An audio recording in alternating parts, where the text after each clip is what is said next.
ఎటువంటి కంటి సమస్యకైనా 100% ఆయుర్వేద పరిష్కారం సంజీవన్ నేత్రాలయ.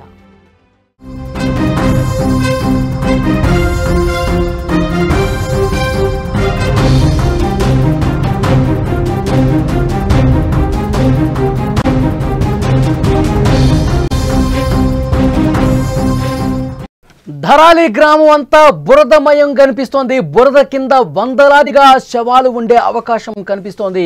కేరళ పర్యాటకుల బృందం సురక్షితమని సమాచారం వచ్చింది. ఇంకా 11 మంది సైనికుల ఆచూకీ మాత్రం లభించలేదు. సహాయక చర్యలకు బురద ఆటంకంగా మారింది. హెలికాప్టర్తో సహాయక చర్యలు కొనసాగుతున్న పరిస్థితి. ఉత్తరాఖండ్లో ఇంకా అక్కడ గాలింపు కొనసాగుతున్న ఉన్న పరిస్థితి మనం చూస్తున్నాం. వరదల్లో పూర్తిగా ధరాలి గ్రామం శిథిలమైపోయినటువంటి పరిస్థితి. ఉత్తరాఖండ్లో విధ్వంసం సృష్టించిన వరద ఇప్పుడు కేవలం ధరాలి గ్రామాన్ని కాదు, పూర్తిగా అక్కడ చుట్టుపక్కల ప్రాంతాలు కూడా బురదమైపోయే పరిస్థితి ఉంది. ఒక ప్రశాంతమైన పర్యాటక గ్రామం ధరాలి ఇప్పుడు పూర్తిగా బురదలో కూరుకుపోయిన దృశ్యాలు మీకు కనిపిస్తున్నాయి. ఒక మహా విపత్తు, ఎంతమంది ప్రాణాలు బలిగొంది, ఎంతమంది గల్లంతయ్యారు అన్నది అధికారులకు కూడా తెలియని పరిస్థితి. హోటల్స్లో బస చేసిన వారి లిస్టు మాత్రమే ఉంది, కానీ బురద కింద వందలాది మంది ఉన్నారనే అనుమానం ఇప్పుడు ఆందోళన కలిగిస్తోంది. అక్కడ పరిస్థితులు మీరు చూస్తూ ఉన్నారు. ధరాలి పూర్తిగా బురదతో ఏ విధంగా నిండిపోయిందో, ఆ బురద మాటున ఎన్ని శవాలు బయటపడతాయన్నది కూడా తెలియని పరిస్థితి. ఎందుకంటే అక్కడ ఉన్న ఇళ్ళు కావచ్చు, హోటల్స్ కావచ్చు, అన్నీ కూడా ఆ వరద ప్రవాహానికి కొట్టుకుపోయినటువంటి దృశ్యాలే ఆ రోజు మనం చూసాం. పెద్ద ఎత్తున ఒక క్లౌడ్ బరస్ట్ రావడంతో ఆకాశానికి చిల్లు పడిందన్నట్టుగా భారీ వర్షాలు ఆ పైన కొండ ప్రాంతం నుంచి దిగువకి ఎంత వేగంగా ఎంత బలంగా ఆ బురద కొట్టుకొచ్చిందో మనం చూసాం. ఆ బలమైనటువంటి ప్రవాహానికి అక్కడ ఉన్నటువంటి హోటల్స్ కావచ్చు, అది పర్యాటక ప్రాంతం కాబట్టి చిన్న చిన్న హోటల్స్, షాపులు, ఇళ్ళు, అక్కడ బస్ చేయడానికి కట్టినటువంటి అపార్ట్మెంట్స్ లాంటివి, చిన్న చిన్న భవన సముదాయాలు, అవన్నీ కూడా ఆ వాటర్ ఫ్లోకి ఒక్కసారిగా బురదతో, కొండ రాళ్లతో, బండరాళ్లతో వచ్చినటువంటి ఆ వరద ప్రవాహం పూర్తిగా ఒక్కసారిగా దూసుకురావడంతో అన్నీ కూడా కొట్టుకుపోయాయి. అందులో వందల కొద్దీ మనుషులు ఉన్నారు, పర్యాటకులు ఉన్నారు. వాళ్ళందరూ కూడా ఆ బురదలో కొట్టుకుపోయారు. మనం స్క్రీన్ మీద ప్రస్తుతం చూస్తున్నాం ఏ విధంగా బురద ఉందో, ఏ విధంగా అక్కడ అన్ని రాళ్ళు బురద కొట్టుకొచ్చిందో మనం చూస్తున్నాం. అక్కడ కాలు తీసి కాలు పెట్టాలంటేనే ఎంతో ఇబ్బందికర పరిస్థితులు ఉన్నాయో అంత పెద్ద స్థాయిలో బురద కొట్టుకురావడంతో ఆ బురద లోపలికే చాలామంది లోపలికి వెళ్ళిపోయారు. పూర్తిగా ఆ బురద శిథిలాల కిందే చిక్కుకుపోయినటువంటి పరిస్థితి. చాలామంది అందులో శిథిలాల్లో చిక్కుకుని ఉంటారు. శవాలుగా మారినటువంటి పరిస్థితి ఉంటుందని అంచనా వేస్తున్నారు. ఉత్తర కాశీ జిల్లాలోని ధరాలి గ్రామం ఈ విపత్తుకు ప్రధాన కేంద్రంగా మారిపోయింది. గత కొన్ని రోజులుగా కురుస్తున్న భారీ వర్షాలు, క్లౌడ్ బరస్టుతో అక్కడ వరద పోటెత్తింది.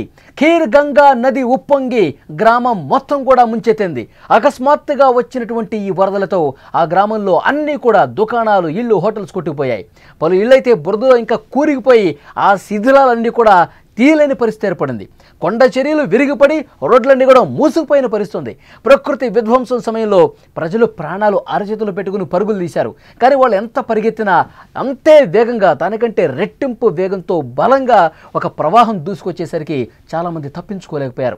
కొద్దిమంది మాత్రమే వేళ్ల మీద లెక్క పెట్టచ్చు, అంతమంది మాత్రమే సురక్షితంగా బయటపడ్డారు. కానీ ఇంకా చాలామంది పర్యాటకులు ఆ వరదలో, బురదలో కొట్టుకుపోయారు. ఇంకా కొట్టుకుపోయినటువంటి ఇళ్ళు, శిథిలావస్థలో పడిపోయినటువంటి ఆ ఇళ్ళు ఇటుకల మధ్యనే వాళ్ళందరూ కూడా చిక్కుకుపోయారు, బురదలో కూరుకుపోయారు, చనిపోయిన పరిస్థితి కనిపిస్తుంది. ఎవరైతే గల్లంతయ్యారో హోటల్స్లో అప్పటికి వచ్చినటువంటి పర్యాటకులు కావచ్చు, అక్కడ ఉన్న స్థానికులు కావచ్చు, వాళ్ళ లిస్ట్ ఇంకా తెలియటంలా.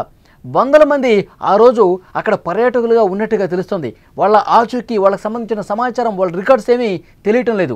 చాలామంది ఆ బురదలో కూరుకుపోయి చనిపోయారని సమాచారం వస్తుంది. ధరాలిలో ఎంతమంది స్థానికులు, పర్యాటకులు హోటల్స్లో బస చేయకుండా ఉన్నారో కూడా అధికారులకు తెలియని పరిస్థితి. ఇంకా ఈ సంఖ్య పెరిగే అవకాశం ఉంది. ఇంకా బురదను తొలగించడానికి చాలా సమయం తీసుకున్న పరిస్థితి.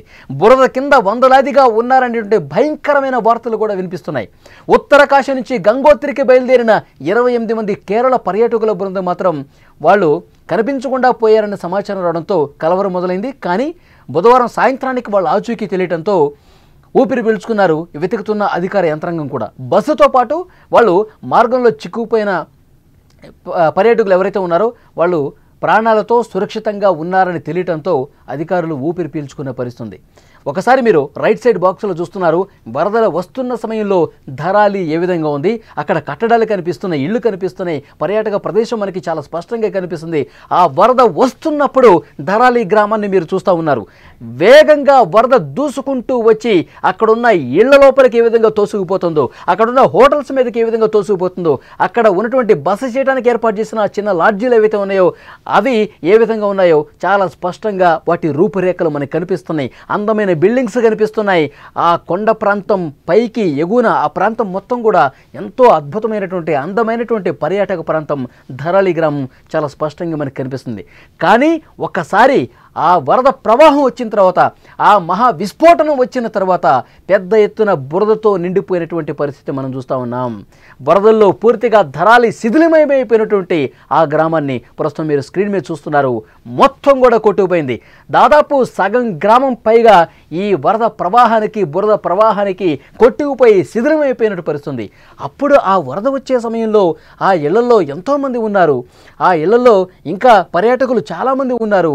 అక్కడ షాపులు చూసుకునే వాళ్ళు, దుకాణాలు నడిపించుకునే వాళ్ళు, ఆ పర్యాటక ప్రాంతంలో జీవనోపాధి వాళ్ళకి అదే. అక్కడ ఉన్న టూరిస్టులకి అక్కడ వసతి కల్పించడం, వాళ్ళకి అవసరమైనటువంటి సౌకర్యాలు కల్పించడం, వాళ్ళ జీవనోపాధి అదే. అక్కడ గ్రామస్తులు మాత్రం పూర్తిగా సగం మంది కనిపించకుండా పోయినటువంటి పరిస్థితి ఉంది. ఆ బురద లోపల శిథిలాల్లో అంత బురద లేకుండా ఉంటే, ఆ వాటర్ ఫ్లోలో కొట్టుకుపోయి ఉంటే కొంతమంది అయినా బతికి ఉండేవాళ్ళు. కానీ పెద్ద ఎత్తున రాళ్ళు వస్తున్నాయి, పెద్ద ఎత్తున బురద వస్తుంది. ఆ బురద ఒక్కసారిగా ఇళ్లను కొట్టేయడంతో, అక్కడ ఉన్న షాపులు దుకాణాలన్నీ కొట్టేయడంతో పూర్తిగా పడిపోయి ఆ ఇంట్లో లోపల ఉన్నవాళ్ళు కింద శిథిలమైపోయారు. అక్కడ ప్రాణాలు కాపాడుకుందామని పరిగెత్తుకుంటూ పోయేవాళ్ళు కూడా దాటుకొని వెళ్ళలేక ఆ వరద ప్రవాహానికి వాళ్ళు కూడా శిథిలమైపోయినటువంటి పరిస్థితి. విజువల్స్లో చాలా స్పష్టంగా ఆ వరద వస్తున్నటువంటి సమయంలో ధరాలి గ్రామం ఏ విధంగా ఉందో మనకు కనిపిస్తోంది అందంగా. పూర్తిగా ఇక్కడ ధరాలి గ్రామం ఆ ఫ్లడ్ వచ్చిన తర్వాత, మొత్తం ఆ ప్రవాహంలో కొట్టుకుపోయిన తర్వాత ధరాలి గ్రామం ఏ స్థాయిలో ఉందో, ఎలాంటి దుస్థితిలో ఉందో ఇక్కడ మనకి చాలా స్పష్టంగా కనిపిస్తుంది. అయితే ఇప్పుడు ఎన్డీఆర్ఎఫ్ బృందాలు, ఎస్డీఆర్ఎఫ్ బృందాలు పెద్ద ఎత్తున బలగాలన్నీ కూడా అక్కడికి చేరుకున్నాయి. వాళ్ళందరూ కూడా అక్కడ ఆ బురదని తొలగించే ప్రయత్నం చేస్తున్నారు. లోపల ఇంకెవరైనా చిక్కుకొని ఉన్నారా, ఇంకెవరైనా బతికుండే అవకాశం ఉందా, అసలు అప్పుడు ఈ ప్రవాహం వచ్చినప్పుడు ఇళ్లలో ఎంతమంది ఉన్నారు, హోటల్స్లో ఎంతమంది ఉన్నారు, వాళ్ళకి సంబంధించిన సమాచారం ఏంటి, ఇవన్నీ వెలికి తీయడానికి కూడా కొంత ఇబ్బందికర పరిస్థితులు ఉన్నాయండి. ఎందుకంటే వాళ్ళు అక్కడ బురదలోకి దిగి సహాయ కార్యక్రమాలు చేయాలన్నా, ఆ బురదను తొలగించాలన్నా ఎంత విపత్కర పరిస్థితి ఉందంటే చాలా కష్టంతో కూడుకున్న పరిస్థితి. విజువల్స్లో మీరు చూస్తున్నారు, రెస్క్యూ చేస్తుంటే అసలు వాళ్ళు కావట్లేదు. ఎందుకంటే మొత్తం కాలు పెడితే దిగిపోతున్న పరిస్థితి ఉంది. అయినప్పటికీ కూడా అక్కడ బృందాలన్నీ కూడా చేస్తూ ఉన్నాయి.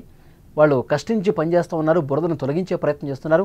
బురద లోపల అడుగు భాగంలో ఎన్ని శవాలు బయటపడతాయో అర్థం కాని పరిస్థితుంది, ఎన్ని మృతదేహాలు బయటపడతాయో అర్థం కాని పరిస్థితుంది. ఇప్పటికీ కొన్ని మృతదేహాలు వెలికి తీశారు. లోపల బురదలో చిక్కుకున్నటువంటి ఆ శవాలను వెలికి తీస్తుంటే హృదయ విదారక దృశ్యాలు అక్కడ కనిపిస్తూ ఉన్నాయి. చాలా దారుణమైన పరిస్థితులు కనిపిస్తూ ఉన్నాయి. మొత్తం ఆ బురదను తొలగించి శిథిలాలన్నీ తొలగిస్తే కానీ మొత్తం లెక్క తెలుస్తుంది. ఎంతమంది ఈ వరదకి కొట్టుకుపోయారు, ఎంతమంది ఈ బురద ప్రవాహంలో శిథిలమైపోయారు, బురద లోపలికి కూరుకుపోయిన చనిపోయారు. ఈ లెక్క తేలాలంటే 2-3 రోజుల సమయం పట్టే అవకాశం ఉందని తెలుస్తోంది. ఎందుకంటే అక్కడ వాతావరణం అనుకూలించట్ల, పూర్తిగా బురదమైపోయింది. హెలికాప్టర్ల సాయంతో అక్కడికి కిందకి దిగి రెస్క్యూ చేయాల్సినటువంటి పరిస్థితి ఏర్పడింది. సో అలా దృశ్యాలు మనం చూస్తున్నాం. ఈ విపత్తులో వరద ప్రభావం ఎంత తీవ్రంగా ఉందంటే కేవలం పౌరులే కాదు, అక్కడ వచ్చినటువంటి పర్యాటకులు కూడా చాలా ఇబ్బందికర పరిస్థితులు ఎదుర్కొన్నారు. దేశ రక్షణ కోసం ఉన్న సైనికులు కూడా బలైపోయారు. అక్కడ హర్సిల్ అనే ఒక సైనిక స్థావరం ఉంటుంది, అది కూడా పూర్తిగా తుడిచిపెట్టుకుపోయింది. మనకు అందుతున్న ఇన్ఫర్మేషన్ 11 మంది సైనిక సిబ్బంది ఆ హర్సిల్ అనే సైనిక స్థావరంలో ఉన్నారు. వాళ్ళు రాత్రి సమయంలో వచ్చినటువంటి ఈ వరద ప్రవాహానికి కారణంగా సైనికులు మొత్తం కూడా ఆ గింట్లు అన్నీ, ఆ స్థావరం మొత్తం కూడా తుడిచిపెట్టుకుపోయింది. ఆ సైనికులు కొట్టుకుపోయారు. వాళ్ళకు సంబంధించిన సమాచారం ఇంతవరకు లేదు. ఆ 11 మంది ఎటు కొట్టుకుపోయారు, ఎక్కడ చిక్కుకుపోయారు, బురద లోపల ఏ ప్రాంతంలో బురద లోపలికి వెళ్ళిపోయారు, ఇంతకీ తెలియని పరిస్థితి. కొంతమంది సైనికులు అక్కడ సహాయ కార్యక్రమంలో పాల్గొన్న వాళ్ళు, తమ 11 మంది ఫ్యామిలీ మెంబర్స్గా ఉన్నవాళ్ళు, వాళ్ళు ఎట్టిపోయారో వాళ్ళ కోసం వెతికే పరిస్థితి పక్కన పెట్టి సాధారణ ప్రజలు, ఇక్కడికి వచ్చినటువంటి పర్యాటకులు, రాష్ట్రం కాని రాష్ట్రం వాళ్ళు ఇక్కడికి వచ్చి బురదతో సమాధి అయిపోయారు కదా, వీళ్ళ కోసం వెతుకుతూ ఉన్న గాలిస్తున్న పరిస్థితి. తమ సైనికులు పోయారన్న బాధ దిగమింగుకొని ఇక్కడ సాధారణ ప్రజల కోసం, పర్యాటకుల కోసం వెతుకుతున్న పరిస్థితి కనిపిస్తోంది. ఇంకా సహాయక చర్యలు జరుగుతున్నాయి. అక్కడ ఇంకా వర్షాలు పడతానే ఉన్న పరిస్థితి. భారీ వర్షాలు, విరిగి పడుతున్న కొండ చర్యలు, కొట్టుకుపోతున్న వంతెనలు సహాయక చర్యలకు పెద్ద సవాళ్లుగా అక్కడ మారుతున్న పరిస్థితి. ధరాలికి వెళ్ళే రోడ్లన్నీ మూసిపోయాయి. ఎందుకంటే పెద్ద పెద్ద కొండరాళ్ళు, బండరాళ్ళు ఊడిపోయి ధరాలి గ్రామం మీదకు పడిపోవడంతో అక్కడ రోడ్డు మార్గం కూడా మూసుకుపోయింది. ఎవరు కూడా లోపలికి రాలేని పరిస్థితుంది. అందుకే హెలికాప్టర్ల సాయంతో అక్కడ సైనికులు కిందకి దిగుతున్నారు, సహాయ కార్యక్రమాలు చేస్తున్న పరిస్థితుంది. ఈ బురద మొత్తం తీయటానికి, రాళ్ళు మొత్తం తొలగించడానికి 3-4 రోజుల సమయం అయితే పడుతుంది. అప్పుడు కానీ ఎంతమంది చనిపోయారు, ఎంతమంది బురదలు చిక్కుపోయారు, ఆ శిథిలాల కింద ఇంకెన్ని మృతదేహాలు ఉన్నాయన్నది కూడా అప్పుడు అర్థమవుతుంది. చాలా బాధాకరమైన విషయం. 100ల మంది బురదలో కూరుకుపోయి తప్పించుకోలేక, ప్రాణాలు కాపాడుకోలేక శిథిలమైపోయారు అన్న వార్త నిజంగా కన్నీళ్లు తెప్పిస్తోంది. హృదయ విదారక దృశ్యాలు అక్కడ కనిపిస్తూ ఉన్నాయి. చాలా బాధాకరమైన విషయం.